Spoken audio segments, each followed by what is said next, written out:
साफ साफ मुकर रहा जा और कह रहे मुझसे पराशर का बच्चा है। अरे ये क्या बेफालतू का शक कर रहे हैं आप मुझ पे? कोई बुनियाद नहीं है शक की। क्योंकि ये बच्चा मेरा नहीं है, क्योंकि हमारे बीच ऐसा कुछ भी नहीं हुआ था। तुम्हें झूठ बोल रही हूँ, साफ साफ मुकर गए और क्या नाशना बातें करेंगे? ये पराशर का बच्चा है। सीरियल झनक में आया हाई पॉइंट ड्रामा, जहां शादी के बाद झनक और अनिरुद्ध के रिश्ते में आई दरार। झनक की प्रेगनेंसी को लेकर दोनों के बीच हुई जबरदस्त बहस। शक कर रहे हैं आप मुझ पर? मैं शक नहीं कर रहा हूँ, मैं यकीन के साथ बोल रहा हूँ कि ये मेरा बच्चा नहीं है, क्योंकि हमारे बीच ऐसा कुछ हुआ ही नहीं था। तुम्हें जवाब देना होगा, एक बार नहीं 1000 बार देना होगा, क्योंकि तुम जबरदस्ती चाहती हो कि मैं तुम्हारी और पराशर की जिम्मेदारी लूं। जी हाँ, सीरियल झनक में एक तरफ जहां झनक और अनिरुद्ध की शादी के बाद दोनों खुश नजर आ रहे थे, वहीं गांव वाले भी इस शादी की खुशी में झूम रहे थे।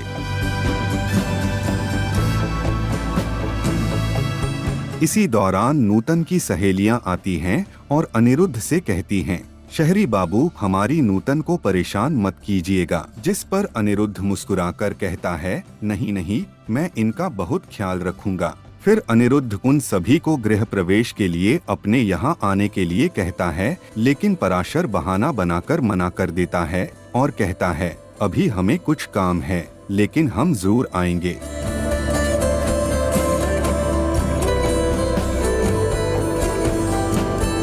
तभी झनक उसके पास जाती है, हाथ जोड़कर कहती है, आपने जो भी किया वो बहुत अच्छा किया। यह देखकर अनिरुद्ध सोच में पड़ जाता है कि आखिर इन दोनों के बीच क्या बातें चल रही हैं। बाद में पराशर वहां से निकल जाता है और अनिरुद्ध झनक का हाथ पकड़कर घर के अंदर ले जाता है।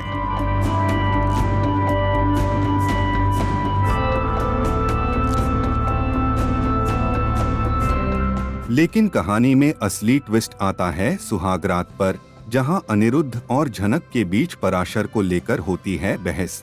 जहां अनिरुद्ध परेशान है कि आखिर झनक की इतनी मदद क्यों कर रहा है।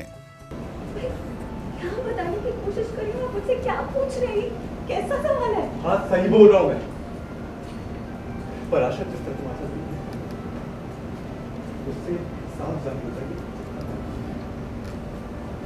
इसी दौरान झनक अनिरुद्ध को बताती है कि वह मां बनने वाली है।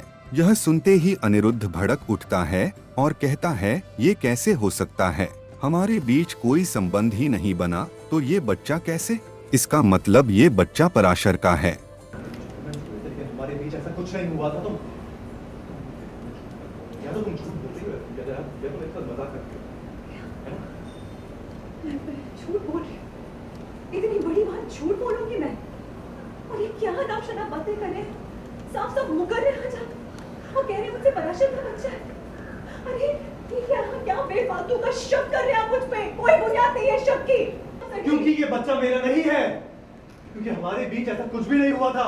तुम्हें झूठ बोल रही हूँ, साफ साफ मुकर गए और क्या नाशना बातें करेंगे? ये पराशर का बच्चा है। ये सुनकर झनक भी भड़क जाती है और कहती है, ये बच्चा तुम्हारा ही है।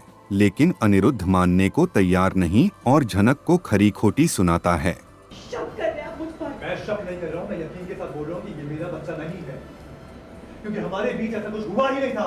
सबको यहाँ पे पता है कि वो तुमसे कितना प्यार करता है और पूरा गांव जानता है कि तुम उसकी वाइफ हो। तो इतने सालों में तुम दोनों के बीच कुछ हुआ नहीं है कि मैं मान नहीं सकता। उसके बाद तुम प्रेग्नेंट हो गई और फिर मैं अचानक से यहाँ पे आ गया तो उसे लगा कि हम दोनों की शादी करवा देगा, ताकि उसके बच्चे की जिम्मेदारी मैं लूंगा, है ना? इतना गलत सोच रहे हैं आप मेरे बारे में? इतना गलत? मैं जो भी सोच रहा हूँ सब सोच रहा हूँ। बस कर दीजिए और नहीं सुन पाऊंगी। ये क्या बोले जा रहे हैं? बस बस बस। मैं जो भी बोल रहा हूँ बिल्कुल सही बोल रहा हूँ और अपने होश में बोल रहा हूँ। इसके बाद कहानी में आता है एक और बड़ा मोड़, जब अनिरुद्ध कहता है, मैं आज भी तुमसे उतना ही प्यार करता हूँ जितना पहले करता था। बस एक काम करो, ये बच्चा गिरा दो। ये सुनकर झनक हैरान रह जाती है और साफ इनकार कर देती है। वो कहती है, मैं इस बच्चे को कोई नुकसान नहीं पहुँचाऊंगी, मैं इसे पालूंगी। तुम मेरा फैसला नहीं सुनोगे। पहली बात, मैं इस बच्चे को अफोर्ड नहीं करूंगी।